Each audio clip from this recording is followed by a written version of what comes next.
Have you ever seen a movie where the rocket ship is breaking through the atmosphere and the G-force is so strong that you can see the tension on the faces of the bodies that you're watching moving through space?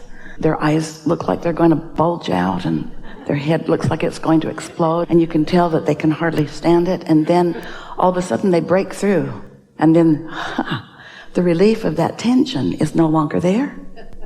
That's what meditating is like. No, not quite. Not quite, but it's sort of kind of like that. Sort of kind of like that, because your goal is to quiet your mind. But when you first start to quiet your mind isn't quieted. So you have a sort of internal battle going on because you want to quiet your mind, but it isn't. You want to quiet your mind, but it isn't. You want to quiet your mind, and it isn't. And you're so focused on quieting your mind, you can't. And so we say, listen to the air conditioner. It's so beautifully boring. You have no judgment about it. I've heard better. You don't feel that way. So you just let your mind relax. And at first there's a tension. There's a tension, isn't there? You know what we're talking about? We're talking about the tension of releasing resistance, which is easily accomplished by releasing thought. But there's a tension in releasing thought because you've trained your minds to focus. And your mind doesn't want to really release thought. Your mind wants to focus on something. And the law of attraction is going to cause your mind to focus on the most active thought, which in most cases, we love you so much, is resistant in nature to some degree.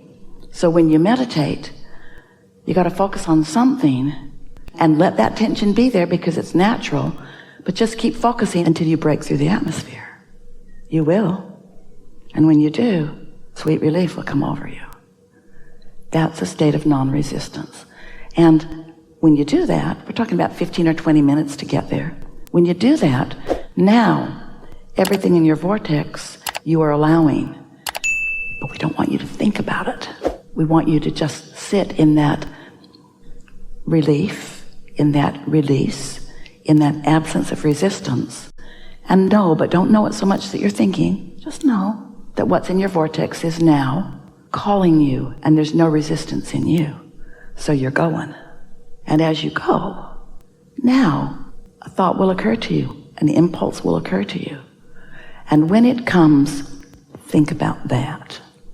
But we're talking about what Esther is writing as she writes her segment of intention, as she's going to meditate. She's begun writing something like this. Not the same words every time, but the same intention. I'm going to sit for 20 minutes or so. I'm going to turn off my phone and sit in a place where there will not be interruptions. And I'm going to quiet my mind. I'm going to quiet my mind by focusing on this sound. Sometimes it's a sound in her house. The refrigerator makes a really nice sound, the condenser. The air conditioner makes a really nice sound, but sometimes it turns on and off. So she has an app on her phone. It's the most spiritual app in the whole world. It's called Central Air. It's just this nice, steady, sort of atmospheric buzz that she focuses on.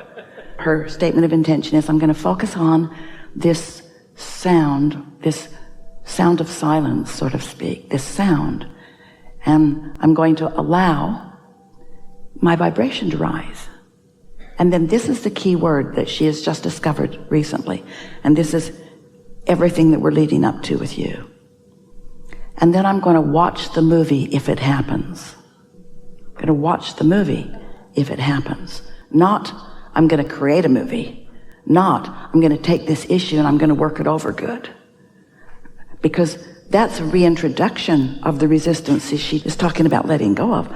I'm just going to watch the movie. I'm going to watch the non-resistant movie that my inner being has queued up for me. So I have one singular intention, and that is to release any resistance that I have. Okay, now that made perfect sense to you, didn't it? Your meditations are going to be so much more pleasurable from now on. Pleasurable and therefore powerful, but pleasurable is what we're going for. But therefore more powerful, but pleasurable is what we're going for. Because if you go for the power of it, you're going to try to create within it. If you go for the pleasure of it, you'll chill. You'll allow it to be. So you got that, didn't you? Now what we're saying to you is that's the same stance that we want you to now be relative to everything that you want, because you've done the work. You have sifted through the data. You've done step 1. Source has gathered the cooperative components. Step 2 is done. Now your work relative to this subject is to let it be. Let it come to you. Don't try to direct it. That makes you focus in the same way that we were giving the example of. It makes you activate vibrations that are in your way. You are so close, not to this end result, to this never-ending pattern and path of results. You're not ever going to get it done. You're not ever going to get to the end, but you're going to have so much pleasure as the universe says, here you go. And you say, I see that. And then the universe says, here you go. And you say, I see that. The words that are coming from Esther these days are, I am bowled over by my now awareness of the cooperative universe that is acting on my behalf. She said it's like problem, solution, problem, solution, problem, solution, problem, solution, or question, answer, question, answer, question, answer, question, answer. And if the question and the answer are really close together, or the problem or the solution are so close together, then you have that feeling of your hands in the clay, but you don't mess it up by focusing upon a problem when you're not close enough to the solution to let it in. Is that helpful? So we're going to ask you a series of questions. Do you acknowledge that that's not your nature? Do you acknowledge that you are a powerful thinker and that you have long been making things happen with your thought? That by your sheer will and powerful intent that you stand out in the crowd because you're more focused than almost anybody you know? Will you admit that it's been pretty tense for as long as you can remember? And are you now getting it, that that tension, while you've earned it, and it is admirable in a physical environment where the harder you try and the more you sacrifice and the more effort you make, the more you're rewarded from the puny little pile, that there's not steady, continuous bliss and satisfaction and ease and flow and a feeling of worthiness and blessedness in that. You're ready for flipping that switch. You really are. And sometimes you do it. But there is a tension about you that we would just put under the big label of, I can make this happen. And we want to say to you, to all of you, you've already made it happen. Now you want to let it in. But when you say, I can make this happen, then you're still trying to make it happen, which means you're not ready to let it in, which means everything that's queued up for you can't get in because you're still trying to make it happen. And when you're making it happen, you're still considering the contrast. Well, you can launch rockets all day, every day, and there is a certain satisfaction in that.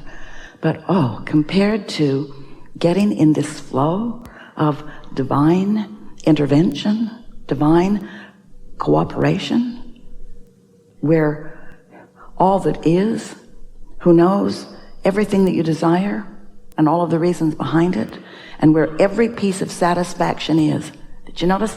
Every piece of satisfaction, not every piece of the puzzle that'll move it along, every piece of satisfaction. So our question is, can you accept, we know it feels like we're sort of bullying you into this, but it's because we feel it's so powerful. Can you accept that? Your Honor, Abraham is leading the witness.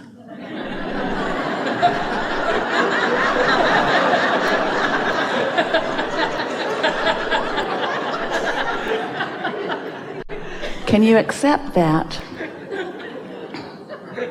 the feeling of satisfaction and the accomplishment of the powerful state of being that you want are the same thing, but with emphasis on the pleasure, you can be there now, and with emphasis on the power, you hold it off. Can you feel the difference? When you say, I'm going to tune in and I'm going to take this alignment and then I'm going to accomplish this, you point right at the problem that needs to be overcome. But when you are looking for the pleasure of it, now you've just broken through the atmosphere. Now you're feeling the release of it. And now you're letting the universe have its way with you, which requires trust that you're worthy, and trust that your inner being knows what you want, and trust that the cooperative components have been gathered, and trust that you're going to like it as you move along. This is what happens with almost all of you. You put your trust in others who don't hold you as their steady object of attention. You trust another human to make you their priority, and it defies the selfish nature that all are born with. Everyone is selfishly inspired because they are attracting to their point of attraction. And so your inner being is you. Your inner being is attracting to you, you see. And so that's why we use words like trust the process, trust the feeling, trust the laws of the universe, trust the law of attraction. And in time, you will trust your worthy nature. You will trust the love that the universe has for you. You will trust the well-being of your life experience. You will trust it. Trust is the only word Esther can find that means what you will understand as we focus upon this. You see, you can look, you can see with your eyes and smell, you can see and hear and smell and taste and touch. And so that's a reality that you acknowledge is real. But what's over here in the vortex, your physical senses can't see it or hear it or smell it or taste it or touch it. And so it requires a trust. Well, what is that?